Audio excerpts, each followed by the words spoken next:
Die Entdeckung von Amerika von Paul Münch. Was sind die kleinsten Buben heut? So pfiffig schon und gescheit. Die Kälscher wissen heutzutage jedes Städtchen in Amerika, wie hoch als jeder Berg dort ist, alle Staaten, alle Flüsse. Ganz anders war's im Altertum. Gott, was waren da die Leute so dumm? Da hätte kein einer Mensch gemeint, dass es ein Erdteil geben kennt.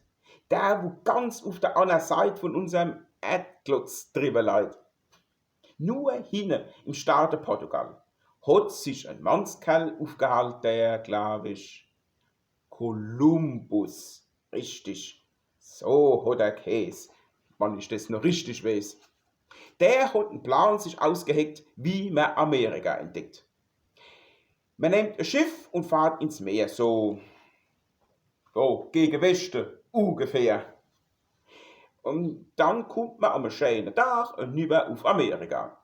Und wirklich, 14 Tage danach, da ist er auch schon fortgezogen und rudert stramm hinaus ins Meer, vor dass er recht bald drüber wäre. So ist er lang herumgeschwommen, nüber, rüber, quer und krumm und hat schon schier gar aufgesteckt, dass er Amerika entdeckt. Und seine Matrosen sind schon bald rebellisch war und abgefallen. Und nur ein einziger Mann ist zum Kolumbus noch gestanden. Und dieser Mann war jedenfalls gebärtig aus der lieben Pfalz. Das ist kein Schwindel, das ist wahr. Man hat Beweise da davor, weil, wie das Schiff am nächsten Tag ist angekommen in Amerika, da holt der gut Kolumbus gleich den braven Pelzer bei und sagt: Du bist ein Mann, wo man mit Gold nicht zahlen kann. Du darfst dir jetzt eine Gnade aushalten nach deinem Vergnügen und Gefallen. Der Pelzer denkt ein Weilchen lang. Dann hat er dabei angefangen. Wann ich daheim bin in der Pfalz, da kocht meine Frau bloß Rindfleisch als. Und seitdem ich verheiratet bin, han ich kein Gemüse gesehen. Sie sagt bloß, oh, ich hab keine Zeit zu kochen wie die noble Leid. Drum, Herr Kolumbus, wer mal bitt, gebt mir einen Sack Grumbeeren mit. Ja, dass sich meine Frau nicht so blocht, wenn sie mir als mal Essen kocht. Dann für ein Grumbeerwäsch zu quälen, brauchst du bloß aufs Feuer stellen. Der Kolumbus hat gesagt, so ist recht, jetzt noch eine zweite Gnade. Da sagt der Pelzer, gut, es zwett. Ach, was ich so arisch gern noch hätt, das ist ein rechter großer Sack voll echtem Mexiko-Tuwak. Dann drüber in der Palz, da Hanse kein einziges Steckchen für zu pflanzen. Und der Kolumbus sagt, es ist recht, den sollst du haben, braver Knecht. Da der Pelzer schön gedankt, dabei an sein Kap gelangt, und vor ein Jahr ein Rundgang war, da ist er freilich heimgefahren.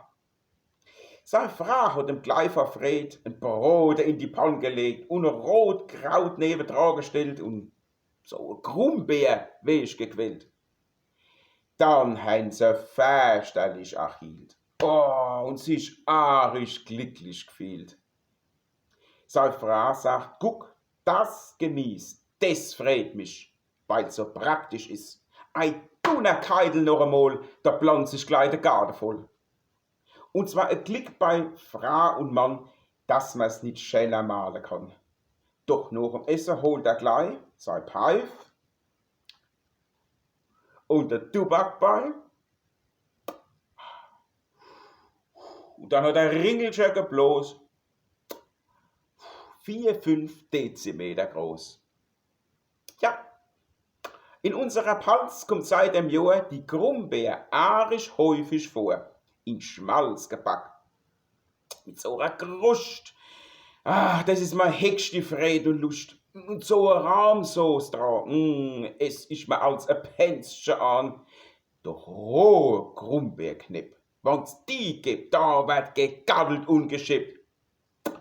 Oh, dass ich als nie mehr laufen kann, weil ich so arisch Bauchweh habe. Und nach dem Essen kommt mein Kloe.